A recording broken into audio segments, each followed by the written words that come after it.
So in this video, I want to break down the big differences between traditional forms of advertising and media in comparison to our mortgage growth system online Facebook lead generation method, because a lot of people confuse the two. And sometimes when we mention some of the things that we're able to do and how it works, it just doesn't add up for them. But there's actually huge differences between the two. And I'm going to explain that here.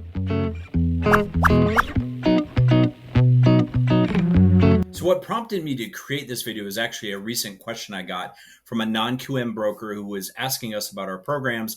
And specifically when we told him, oh, we need you to advertise in more states where we would highly recommend it because you'll get more leads for the same amount of money, or your cost per lead would be lower, same difference basically. And he found this very confusing because he was comparing it to traditional forms of media like radio, TV, mailers, things of that nature. When you're doing that type of advertising, the old school stuff, yes, it's absolutely going to cost you more to generate more leads or to cover more territory.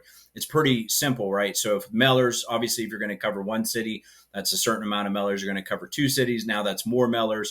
And then radio and TV works very similar, right? You buy a certain amount of inventory. Maybe it's a couple hours worth of commercials or a couple spots, but you would buy it for just this location, just the state, or maybe a couple different states. So the more places you want to cover, the higher the cost is going to increase, right? The cost is going to go up. With advertising on Facebook, it's really very, very much so different.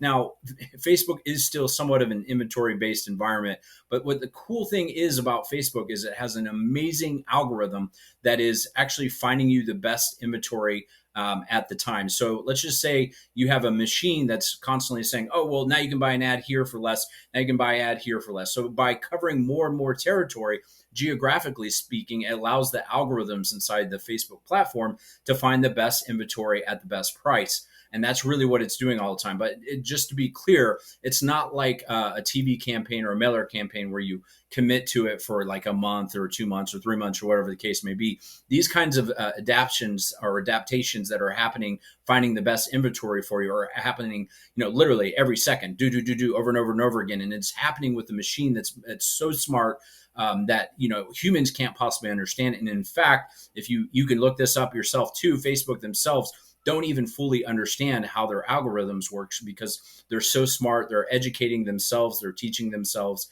and just constantly modifying. So they really don't even know. They just know that they're working, and they can steer them obviously to a certain degree, but they can't completely control them or even really explain it. Now, on top of that, though, there's a few other reasons too.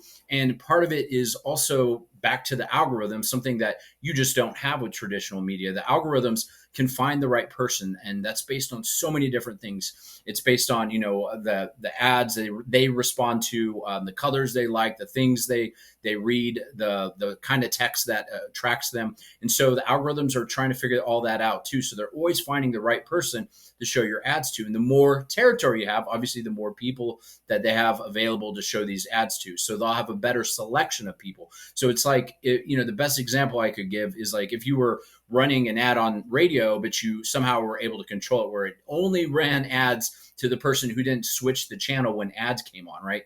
And also at the same time, that person was definitely in your ideal audience. It wasn't running to the person who switches channels, and it wasn't running to people who weren't interested in your type of mortgage loan. So there are actually several other reasons, but in a high level sense, that's really it. And that's why we can create such a bang for your buck with digital advertising. And in fact, yes, if you are doing any type of digital advertising, specifically with Facebook, whether it's with us, yourself, or someone else, I would always recommend going broader in territory and geographic territory, because that will reduce your costs per lead, or in other words, get you more leads for the same amount of money, which just could never be accomplished with traditional forms of media. So either way, I hope you have found this useful, helpful, insightful. And if you did, give me a thumbs up and actually subscribe, because I drop videos like this all the time to teach loan officers out there everything they need to know to be successful in the modern era. Again, thanks so much, Brandon Robertson, Mortgage Growth System. Visit us at mortgagegrowthsystem.com if you want to learn more about our systems, processes, and lead generation.